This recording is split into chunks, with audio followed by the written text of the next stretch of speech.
Welcome back to the Pediatric Practice Management Awesome Cast. I'm here with Brandon. Brandon, say hello. Hello, interwebs. How's And everybody doing out there? we also have a very special guest star, Susanne Madden. Suzanne, say hello. Hey Chip, hi Brandon. Thank you for Hello, the hello. superstar introduction. Well, I'm hoping your presence will drive a lot of listeners and viewers because you, like some of our previous guests, are a very well-known poster in places like SOPM or on on the various practice management websites, and I think a lot of people do jump in to say, what do these people really sound like? What do they look like? So we're hoping someday I'll get someone to replace me, maybe George Clooney, and then we'll really get some viewers. But today's topic, the one we're going to talk about, is developing a practice charter. It's something I'm a big fan of myself. I've worked with so many practices who could use this kind of help or use this work, and fortunately we have two people here. Brandon, who has gone through this process with his practice and can give you the perspective of that, how he did it, what he learned, and what it's done. And Suzanne, who's helped a number of practices through this concept and through this process.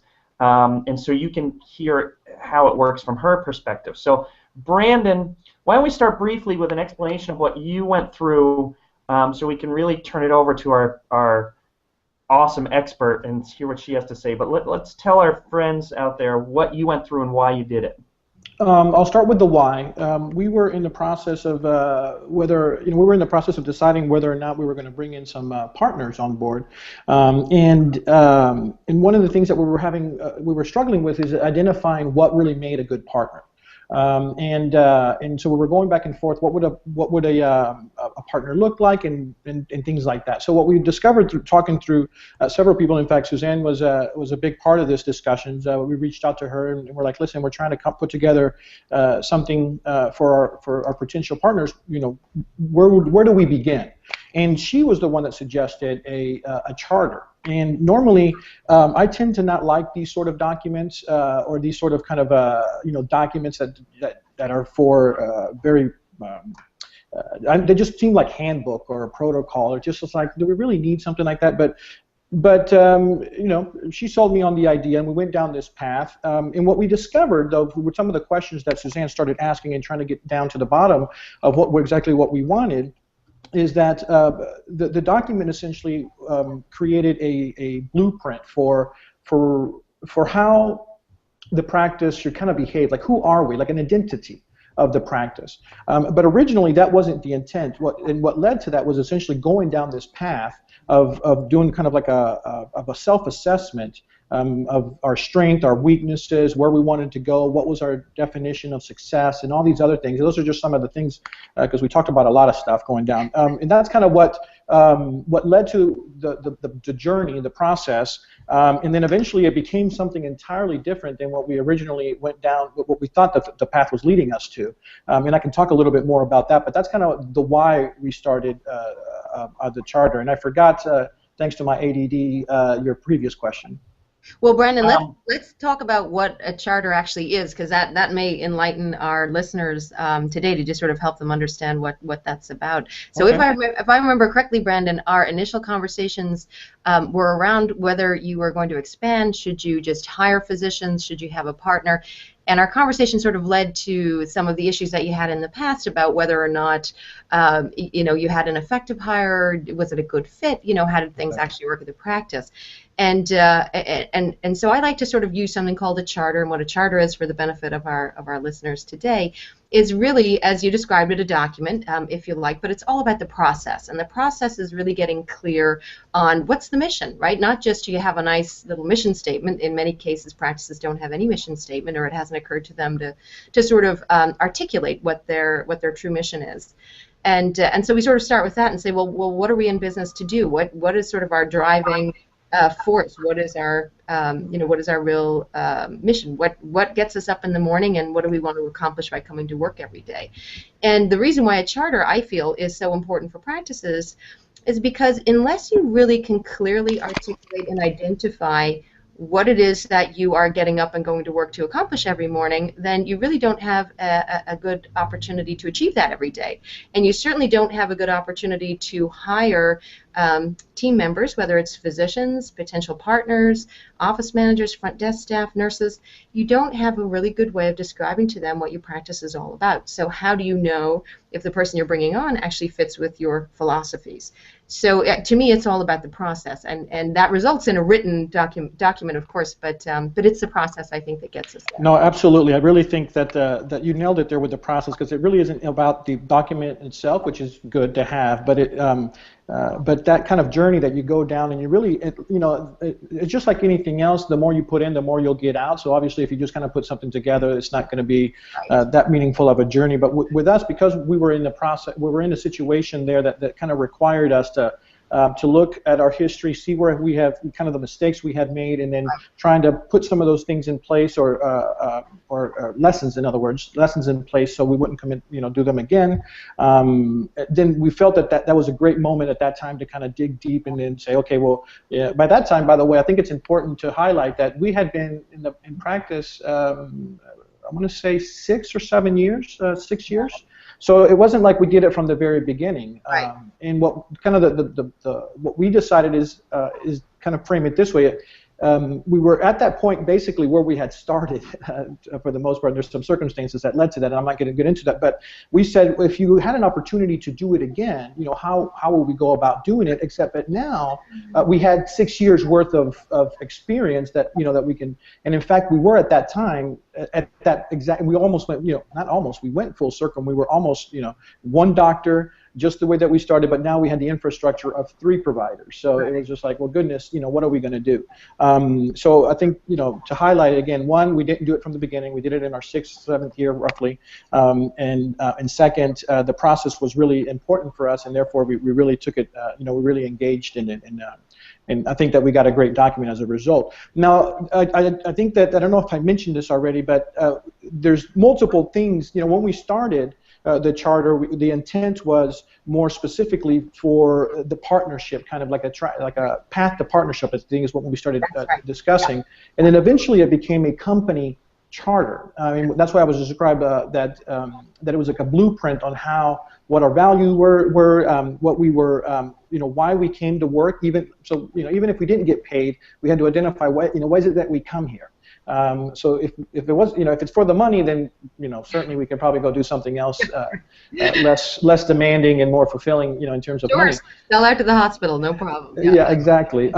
So those are some of the questions that we asked. So we felt like we had to keep on going back and back and back and back in order to be able to go forward. So I think that kind of peeling back the layers, wasn't it? I mean, exactly. It really was about sort of getting back to basics and really, I think, taking a good hard look at, why are we doing what we're doing, and becoming more aware. I mean, what made it so fun to work with you on this was because you really went deep. You really sort of said, okay, let me also take this charter, and typically in my line of work, when I'm working with a client, often the charters are developed for partners, right? It's a way of sort of bringing partners together, making sure partners are all on the same page. Everybody has input to this process and this document, and it talks about the perspectives that each partner has about what they want to really fulfill in terms of being a partner in a practice. So we often use it for that perspective. But what was really fun about working with you is I think you sort of went 2 or 3 steps further and said, well, how do I actually use this as a motivator for my team, my overall team? How do I use this as an actual practice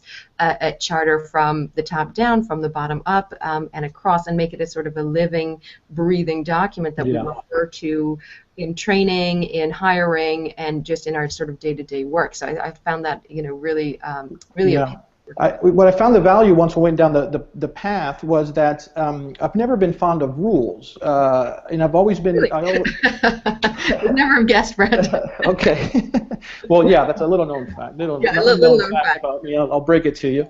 And I think that has gotten me a little bit into trouble in terms of my management and leadership style, because I don't provide a whole lot of rules. Yeah. And people are like, Brandon, I need to know precisely what's the rule to act when this circumstances comes. And I've like, there is no rule. The rule is at that moment there's a circumstance that you need to do it. Yeah.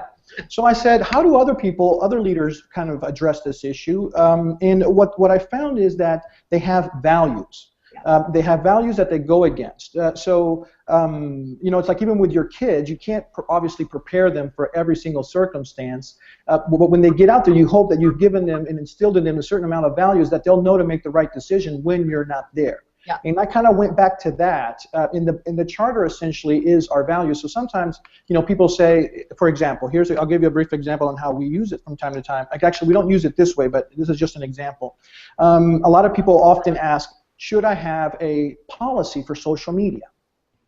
And my answer is no. You don't necessarily need a policy for social media, because you don't you don't have a policy for how do you conduct yourself on the phone, for example. I mean, anybody can say, you know, you're not monitoring what your staff is saying on the phone 24/7. So therefore, and I say, but there are values, and if somebody somehow breaks the rule that wasn't written, there should be a value to say, okay, we have a mission here, or a value is to always go the extra mile. That, for example, is one of our values. Right. You know, to maximize. We're very frank about our intent to be profitable at all times. And we make no bones about that. That's in our charter. So productivity, efficiency. So I can say, are you maximizing our profitability by being on social media all day long? No. Then that's a problem. Now, if somebody just checks their email real quick or says hello to Facebook, on Facebook, hey, that's fine, you know, right, on their break, or they found. So anyways, that's kind of how we use it to kind of say, we don't necessarily have all these rules, but we certainly have a charter that says, you know, we are here to, we have one of the things that we just added is servant leadership, for example, is we're really there to serve people because we're a service business. So when there's a customer service issue, and I just say, well, did you serve the patient the way that we define servant leadership? And if it's not in alignment with what our definition of servant leadership is, then you know, it's an X or a check mark, you know, depending on what the circumstances are. And I think in talking about values, what you're really doing is creating the culture, right? I mean, that is exactly what you're doing. You've created a culture based on your values. Yeah. Yep. And you know, this came up during the actually during our users conference. Brandon and I were giving a couple talks, and Susanne too. Yes, and one of the reasons I like the charter is because it does two things. It saves time when hiring, yeah, and when Brandon can't be in the room to guide the office, it gives them a rule set, no matter how loosely defined, about how to behave. And so, you know, Brandon just said a minute ago, he doesn't like rules, and that's actually a part of his culture. So right, when you go to hire people, it's so much more effective to actually let them know that in advance, that this is the type of practice we are, because there's some people who are right away are going to not be comfortable with that. So why hire them and harm both of you? You know, it goes a step further than that too. What we typically run into, Chip, and I know you've experienced this, you know, through the course of dealing with clients, but unless you're clear about what you're in business to do, unless you're clear about what your culture is, it's impossible to describe that to somebody else. So you constantly have a mismatch. In other words, you get lucky sometimes with your hiring, but you actually have no, you know, no real plan or program in place. If you're very clear and you really understand what the values are in your practice and what the culture of your practice is, it, to your point, you know, is much more efficient and much more effective in hiring in the first place, because you're going to be able to attract the sort of people that are going to fit well within your organization. You're also going to be able to identify very quickly anyone who doesn't necessarly fit in with your philosophy. Yeah, absolutely. Yeah, one of the things that, go ahead, Chip. I tell people all the time, being lucky is not a business plan. It is for many. Well, it is for most of my clients. And your point is exactly right. Why leave to chance the process of hiring when you can actually say, this is the type of practice we are? Right. And when I'm not in the room, that, you know, I'm speaking from Brandon's position here, when I'm not in the room, this is what my expectations are. Right. And you can do that. That's I think that the power of what Brandon did, with, you know, that you guys did, was that it created guidelines so his staff can make decisions on their own. One of the biggest problems I see in practices, and I know both of you can think of practices who are like this, where the management and the culture of that practice is so heavy-handed that no one on the staff is capable of making a decision whatsoever. I run into this all the time, where I go into a practice and I'm trying to help them, and I say, whose idea was it to do this at the front desk? And they're like, oh, well, so-and-so. Well, why don't you just change it? Oh, we can't do that. We can't, this doctor is in charge of all of it. I'm like, that's crazy. She's never even been up here to see this. Why don't you do the smart thing? And it's in our manual that we do it this way.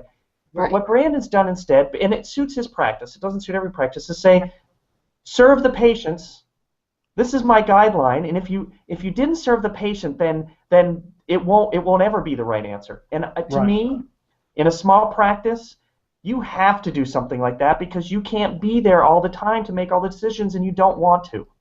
Well, I think when you start a practice, you have the opportunity to do it your way. So, we work obviously with a lot of startups, and which is sort of interesting because we're seeing more and more single physicians, opening their own practices in a climate where so many people are saying the sky is falling and you must sell to a hospital. But anyway, sidebar over.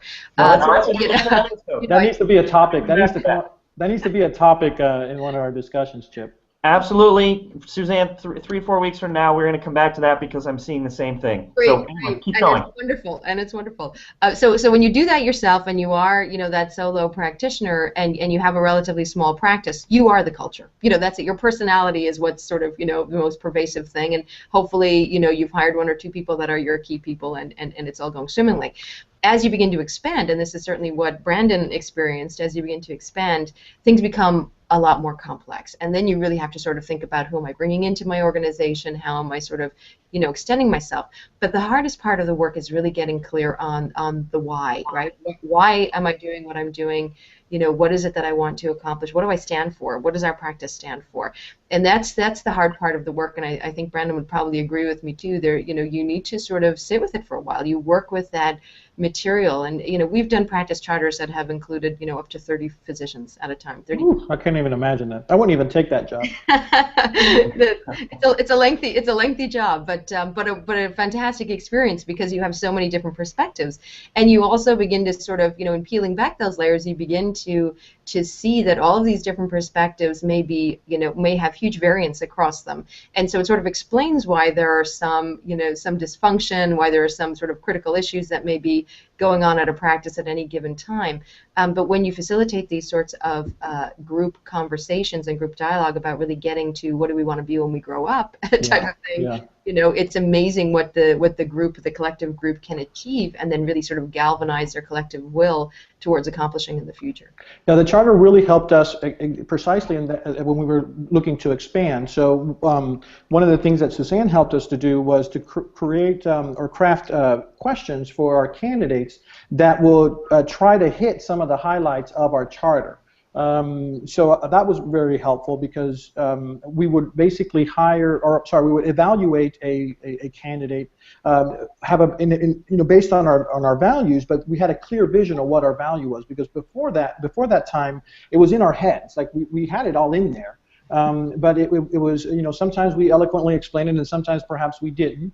So what you were saying, Chip, where it's a disservice to you and to the candidate, because if you're right off the bat saying this is what we stand for, this is what we believe in, these are kind of the values that we hold high, then both parties can decide whether or not they want to subscribe to that. To say, okay, well, does this person fit into kind of our little view of the world, and then that person can say that's just not the practice for me because I don't, I want another, I don't know, whatever it is that they want, another circumstance, another situation, another culture. Here's the problem, though. One little kind of problem that isn't really a problem, but it may appear, especially when you're desperate to hire somebody and you're a solo doctor and you've been on call for 2, 3, 4 years straight, is that it does slow down the process, because there's not going to be a candidate, or the growth that you're going to be experiencing is not going to happen as fast, because now you have a kind of like, you have a box, and you're finding all these other geometrical shapes. You're trying to fit in your little box, and of course that doesn't work. So you have to wait a long time before you find somebody that actually fits into your thing. However, you're saving time in the long run, right? It's almost like if you're going on a trip and you just get on the trip before looking at the map. It's like, no, I don't have time to look at the map. I'll look at it later. Well, then you might have made a mistake, made a wrong turn, and then have to backtrack. Yeah. Where if you take the time to study the map, it might take you 30 minutes, but certainly is going to save you time in the long run. So, Brandon, so that's kind of like a bad news, good news, bad news type of a thing. Well, Brandon, that's the best analogy you've ever made on our podcast. Oh, come on. I've made a few better analogies than that. No, that was the best one? No, I don't think so. No, that was your best one. I think. Let's go back to the tapes. I'm sure we can find it to a map, and you're going on a trip. Opening up the map and saying, okay, we're going to California, closing the map and going. I think that's what a lot of practices do. And in fact, what happens... No, here's the thing. They don't even, because I didn't. Here's the thing. You don't even select California. You're just like, let's get on this car and let's just go. Oh, well, no, there's not even a destination. There's not even a destination. Not everyone even agrees where California is. Exactly.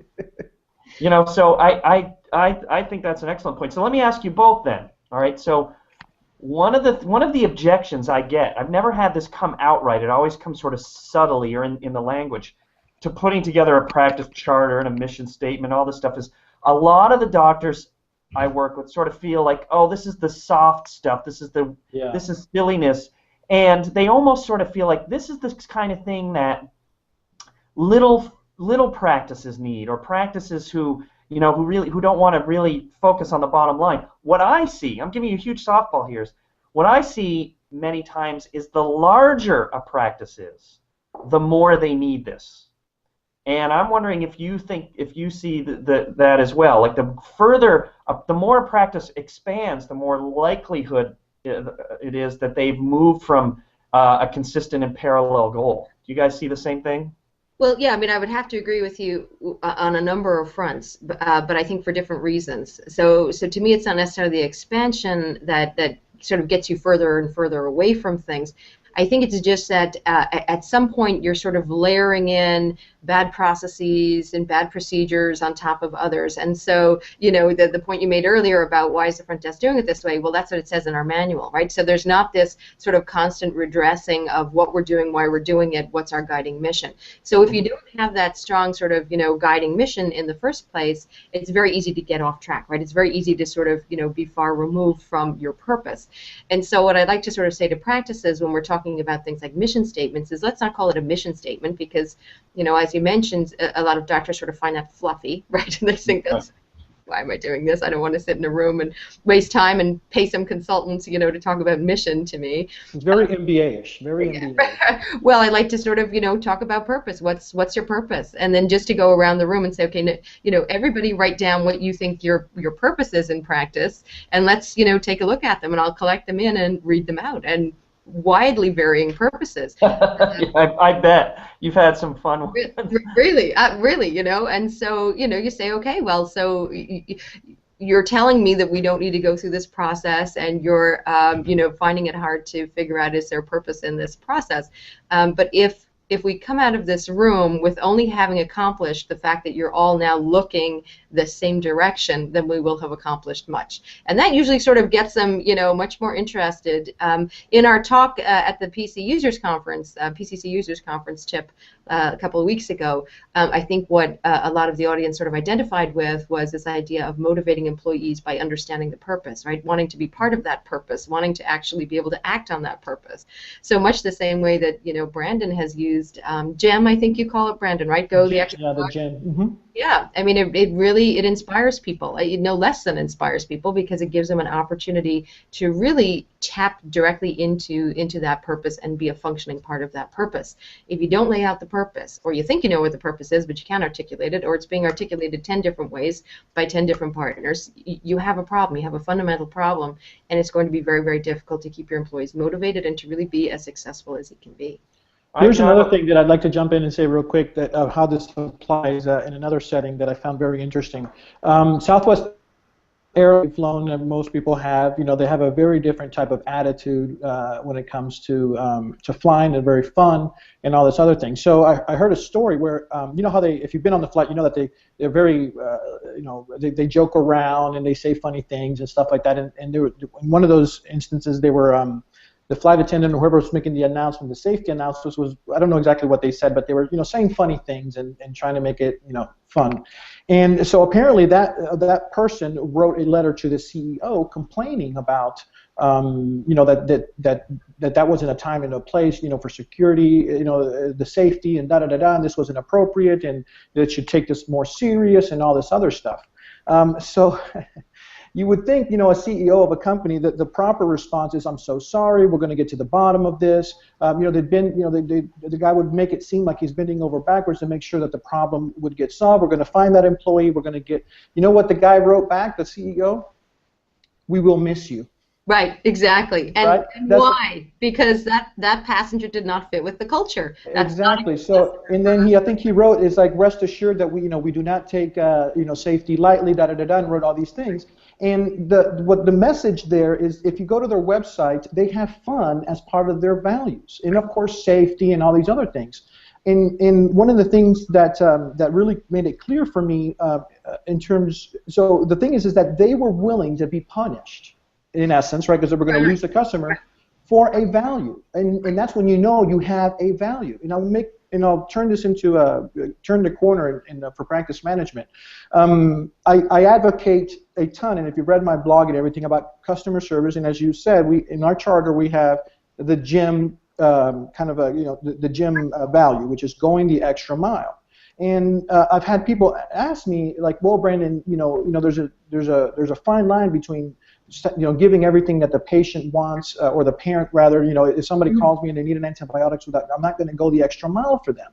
And what I say to that is that the going the extra mile mantra, if you will, or the value, has nothing to do with that, because before that one is, we are there for children, right? We're there to serve children. We're into the best interest. That's one of our values. That's one of our core missions, right? That we're there to serve. So we're willing to take a hit on the patient getting mad at us because we didn't give them an antibiotic over the phone, because against our value, even though GYM is one of our, going the extra mile. But in that sense, there's a hierarchy in our values, right. And we're not going to jeopardize the well-being of a child or compromise our clinical philosophies just simply for going the extra mile. So that's where I'm talking about. We need to be smart about how you address that. Well, I think it's in context, right? So what you're talking about is actually having those values, making sure they're strong enough, and then putting some guidelines in there. So I see sort of GYM as a guideline in the context of what your values are. So your values are all about the patient and safety of children, and obviously high quality in delivery of medicine. Going the extra mile in that context is a guideline for how you deliver on that promise, right? So, I think a lot of this sort of is very contextual. You've had this charter in place for, what, probably 2 years now, Brandon, I think? Mm-hmm. Yeah, 4 or 5, I don't know, 3. Quite a while.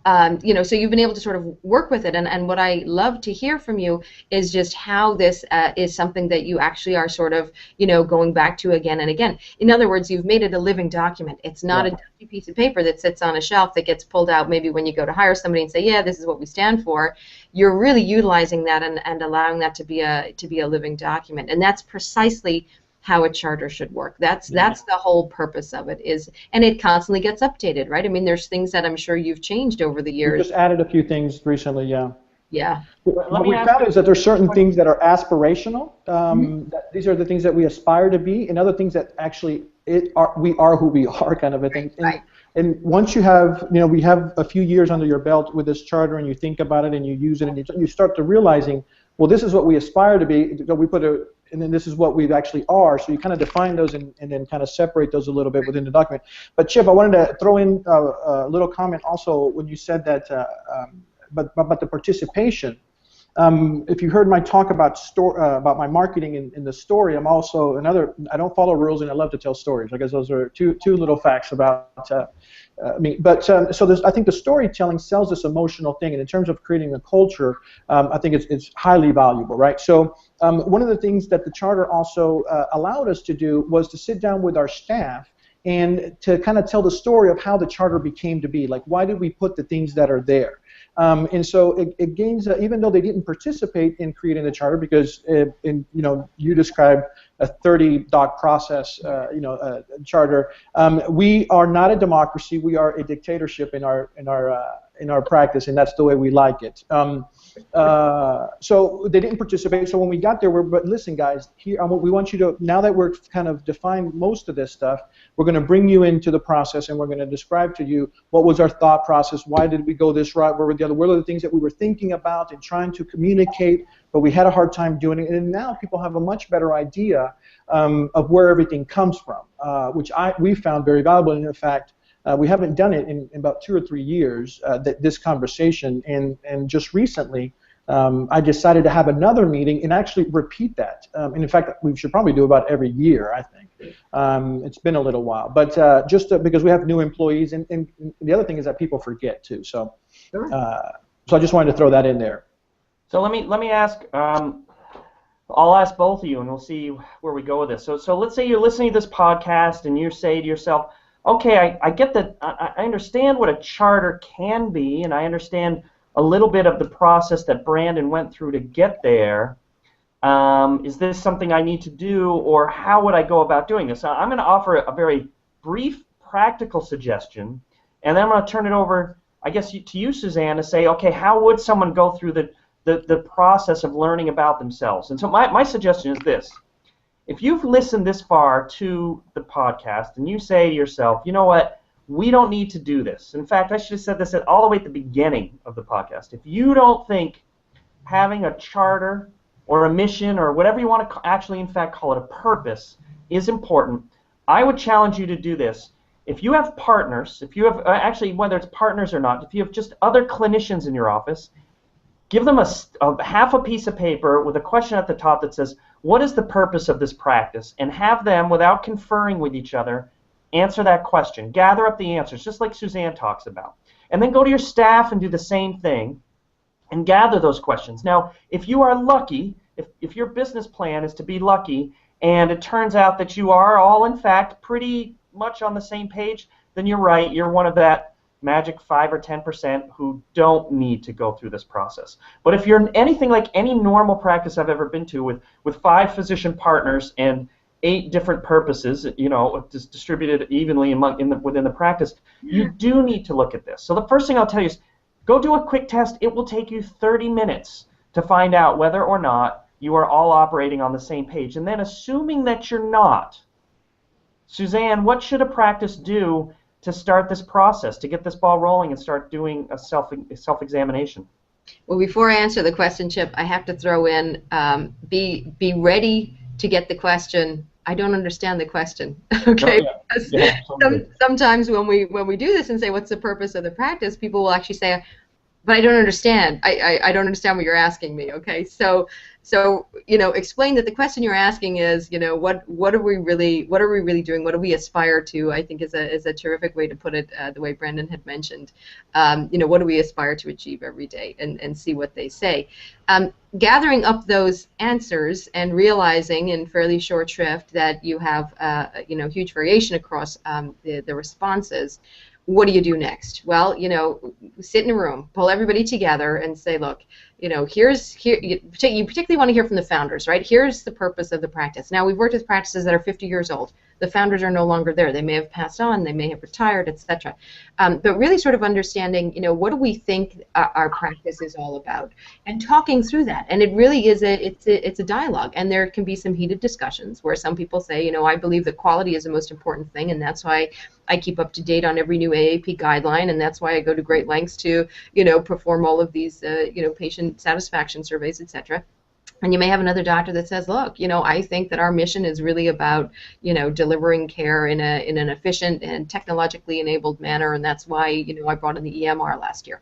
So you're going to have some, you know, some varying degrees of that, but find the commonality. Look for the common threads. They're always going to be there. That's why you've been, you know, together so long. That's why the practice has managed to survive.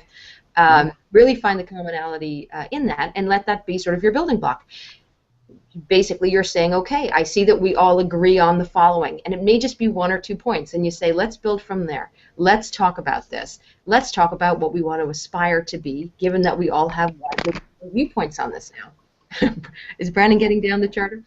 But, you know, talk about... I was going to ask, actually, so Susanne, are there any resources that a practice should or can turn to to walk them through the process. So I'll say right now out loud, Susanne does this. She helps practices do this. You can call the Verden Group, okay? I would encourage you to do that. But let's say she's busy. Yeah. Let's say that you think that Suzanne's version doesn't suit your practice. It doesn't matter.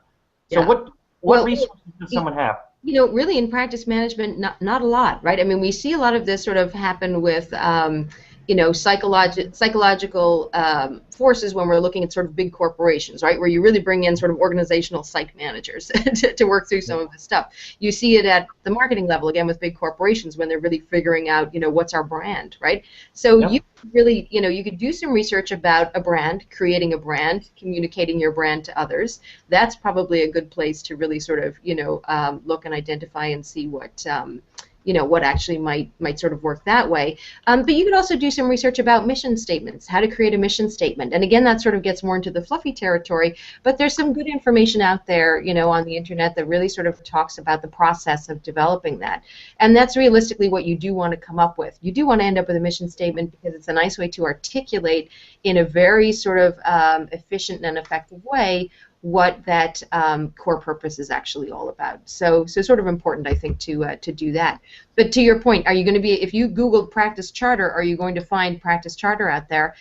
Probably not, unless there's a couple of articles that I've written about it. Frankly, it's not maybe Brandon's blog.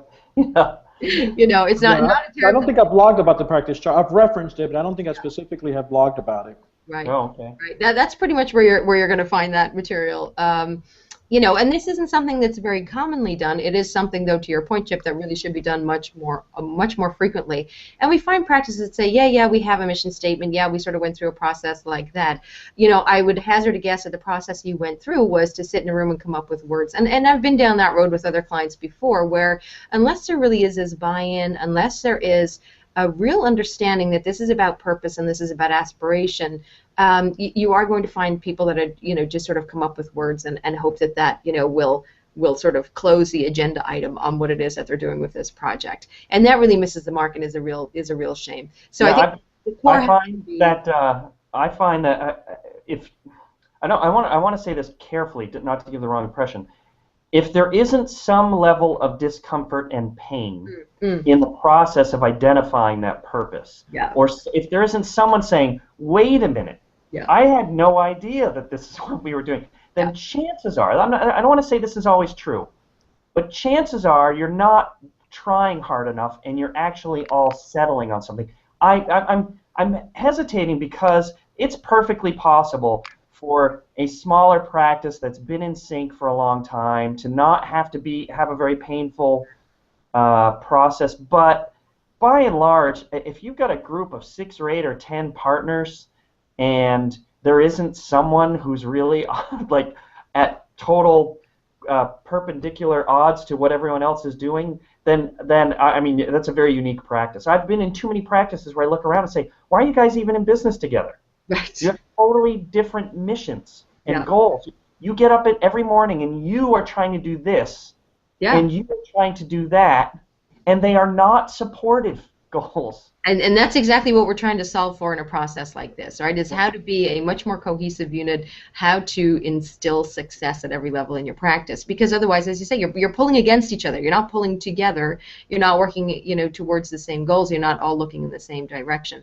You know, and frankly, at the end of the day, you may still not all be looking in the same direction, but at least your staff will have a much clearer picture of what it is they're supposed to be achieving every day. You'll have a much clearer opportunity, or a much more enhanced opportunity to hire right, as opposed to just sort of hiring the person that has the best resume, you know, on paper, or looks the best on paper. You really want to hire for fit, right? Because if you hire for fit, to Brandon's point, it may take you a lot longer to find the right person, but you hire once and you're done, right? There's nothing more disheartening than hiring a person, a year later they leave. You hire somebody else, a year later they leave, or 2 years later they leave. You know, it's very costly, it's very time consuming, and it also damages your patients and your practice reputation. So it's much more effective to really hire for fit, hire for culture. Yeah. And, you know, it'd be the alignment at the top, this also is a great exercise to help you align the leadership of the practice. From time to time, because of the blog, I get people call me and ask me questions, even though I'm not really an official consultant. But a lot of the problems that I hear when when they describe them to me, I immediately go to like, well, what do the partners say? What is this? What is that? And most of the times, and I'm not a seasoned consultant, but in my experience, I find that there's an incredible amount of misalignment at the top. And that triggers down, but the leadership then focuses on, well, my employees aren't doing this properly, my employees are just not good enough, and they have all these excuses and all these reasons on why they haven't gotten ahead. And the truth of the matter is that at the very top, they're more dysfunctional than any other family. So that's very important. I want to read this in terms of the mission statement. I want to read something that's really funny, and I'm going to blank out two things: the name of the company and what they do. But the rest, just hear this for 1 second. Blank Incorporated provides its customers with quality blank products and the expertise required for making informed buying decisions. We provide our products and services with a dedication to the highest degree of integrity and quality of customer satisfaction, developing long-term professional relationships with employees that develop pride, creating a stable work environment and company spirit. Any guess where you think that first of all, that's probably the mission statement of probably virtually almost every single company out there. But any guess? It'll be hard. It'll be hard to identify. But just throw something out there. Chip. Zappos. No, you're so far away. That's a terrible guess, Chip. I shouldn't even have asked you. Let me ask somebody smart in the room. Suzanne. Microsoft. Microsoft. Yeah. Dunder Mifflin. Okay, the paper company on The Office. Do you guys know the show, The Office, that crazy show? Yeah. So the point of this is a book, and I'm going to reference here in just a second, on showing how ridiculous mission statements are. And that mission statement, which sounds awesome, is actually a fictional company that is so dysfunctional and all this other stuff. So here are the questions. That mission statement is that it didn't actually say anything. Right. That's the point. That's the point, right? Lots of words, no meaning. Yeah. However, the shortest statements are the most impactful ones because it gets to the heart of it. It just gets to the core. But I think 3M, the makers of things like Whiteout and Post-it notes. Post-it notes. Thank you. That's what they're most famous for. Their mission statement is, I think, one sentence, and it says something like, we're in the business to innovate. Period. That's it, right? That's everyone's mission. They come to innovate, and guess what? They do. They created the Post-it note and other amazing creations and innovations. Yeah, you asked Chip where to start. Here's the first thing. You kind of tiptoed around like some practices may not need that. I'm going to go on record and say that everybody needs this. Big, large, small, multi-specialty, one special, every hospital. It does not matter. First, second, do not attempt it on your own. Do it with help, all right? You're not going to achieve the level of success with this charter unless you have somebody pushing you just a little bit more, challenge you, I do recall this conversation that I had with Suzanne.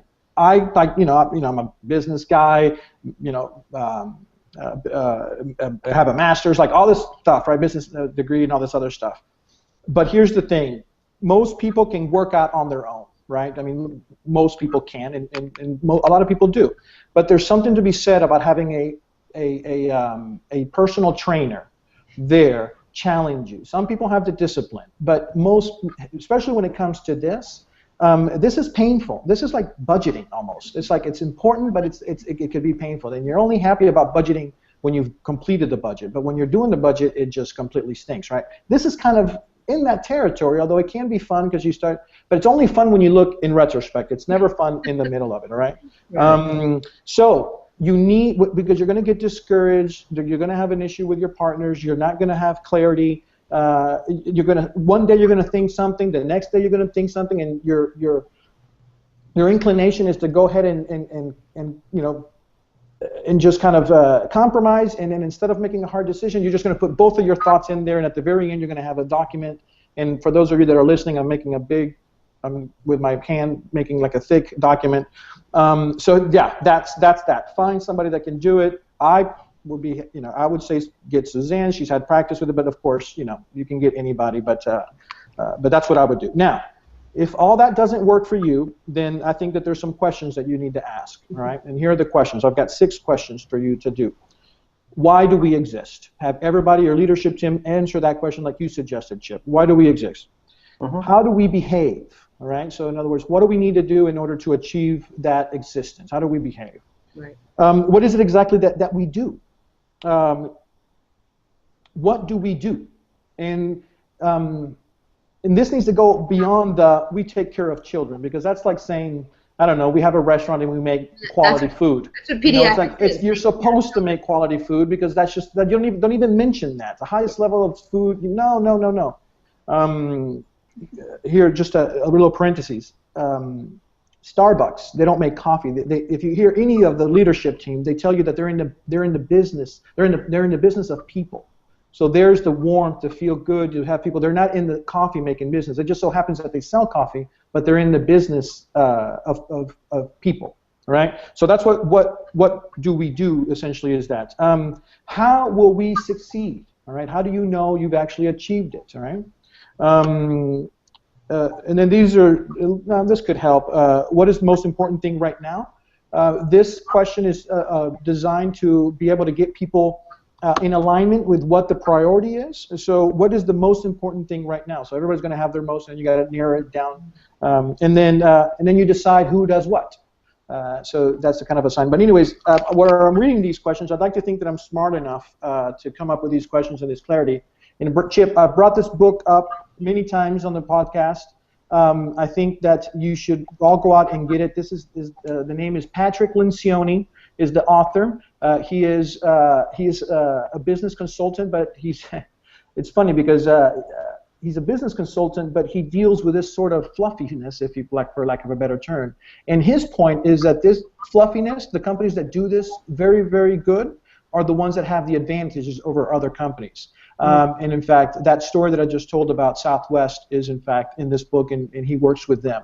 Companies like Zappos, companies like even a little bit of Amazon, these companies that are doing very, very well have figured out a way to align themselves to leadership. And this book talks all about it. And if you're in this process of either a charter or aligning your leaderships at the top, et cetera, and you don't want to hire a consultant, start with this book.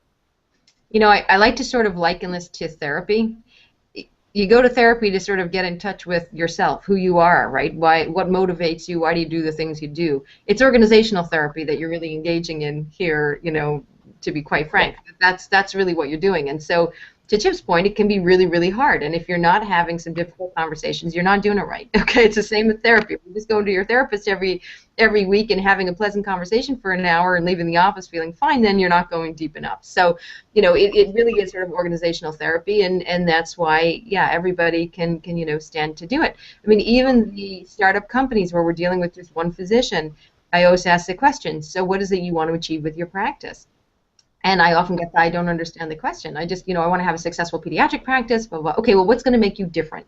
What makes you different than the guy down the street or the gal down the street? You know, what is it that you have to offer that you think is unique and different? Oh, that's easy. And then they sort of, you know, get into that conversation. Or they may say, well, I'm really not sure. And I say, okay, you have some homework to do. You need to really get sort of straight with yourself, who you are, what your practice name means, what it's supposed to represent. And then, you know, if it's somebody that tends to shy away from the more psychological and fluffy aspects of things, then I'll talk about things like brand. What's your brand? How do you communicate and articulate your brand, you know, to your patients to really be able to attract them? How do you really talk about your brand when you're looking to hire in another provider, when you go for expansion? So I think there's different ways of actually sort of phrasing the work that you're doing, but ultimately it comes down to the psychology of organizational health. So yeah, organizational health for sure. For bringing up that book, because that's what that book is all about. All right, well, I'll make sure it gets to the front of the podcast. We'll give it a good reference. Brandon, that's just for you. And for Patrick. Maybe Patrick will actually see our podcast and come on some. Yes, that's it. Tag him. Tag him. Tag him. I will. I've seen Patrick speak a few times. He's awesome. Okay, so any other words of wisdom for our massive audience about the value of this process? Well, look, I think just going through the process and recognizing it as a process helps you get clear on a number of different levels. But if you do go through the process or undertake the process, be aware that this should be a living process. This is something that needs to get updated routinely, and it needs to be shared across the organization. It can't just sort of stay at one level. This is really about creating some change at the cultural level within your practice, right? Getting clear who you are, what you want to be when you grow up, so to speak, and how to make that message really come across so that everybody can understand it. Keep it simple. You know, if you really want to get the value out of this, keep it simple. Don't get too lost in the weeds. Don't end up with a mission statement that's, you know, 5 sentences long. Now that said, I have worked with practices that have ended up with long mission statements, but that's because they wanted the important pieces in there. It still had meaning. It, you know, really talked about what they were hoping to achieve and what they, you know, were standing for and representing. But I would say pare it down, pare it down, pare it down, pare it down, so you're really clear about, you know, what's our purpose? What do we do every day? If you can get to that amount, just even that piece, then you have clear direction every day. You have clear direction, and this is why I call it a charter, right? Because you're charting a course. This allows you to understand where you're, you know, how to get your bearings. So when you face some critical times, when you face some challenges, you refer to the charter, you refer to your mission, you refer to your purpose. You say, is this what we want to do? Well, no, actually, that runs contrary to what our purpose is. Oh, okay, well, there's the decision made. Now you know the right decision to make because it's contrary to your purpose. So for that reason alone, I think that's where a lot of our practices get the most value out of it, because it just becomes that guiding light, that sort of, you know, beacon for difficult decision-making processes. Okay, Brandon? Don't wait when you start the process. Don't wait for perfection. Right, so don't think that I have to somehow create a perfect document. At the same time, don't assume you've arrived. All right, so it's like, okay, we got the document, we're done, let's move on. So this is just kind of a play of words with what Susanne is saying in terms of a living document. And my last recommendation or suggestion is just go get one now, today. Start the process. Don't wait. Don't do it. Don't think about it. All right. And my final offer or my final suggestion would be this. A lot of people, and we sort of discussed it this way a little bit today, think of a charter as something that you really do when you open a practice. It's great if you can do it when you open a practice. Yeah, not at all. Right? Yeah, but I find that a charter is very valuable when a lot of practices reach the midlife crisis stage. And they've been struggling for the last 2 or 3 years on a wide variety of issues, everything from HR to money to clinical, you know, focus, and they can't make. They're having a hard time making decisions. Should we open an office? Should we hire people? Right. When you're bumping into those things, if you don't have an operating charter, that it would probably help a lot. So if you're one of those practices that I got to go back to Brandon's great analogy. If you're one of those practices who's just in the car going down the highway trying not to crash, really what you need is a map and an agreement on everyone in the van about where you're actually heading. I think you'll be a lot more successful. So that's my 2 cents. All right. All right. Well, thank you, everyone. Susanne, we're going to have you back to talk about opening new practices because I'm seeing that a lot. Great. That would be my pleasure. Well, thanks for a great conversation today. I had a lot of fun with you guys, and you know, hope to see you back here again sometime soon on Google Hangout. All right, go tell your friends, Susanne, about our awesome cast, please. Yeah, awesome. Sure will. Sure will. Toodaloo. Thanks. Bye-bye, everybody.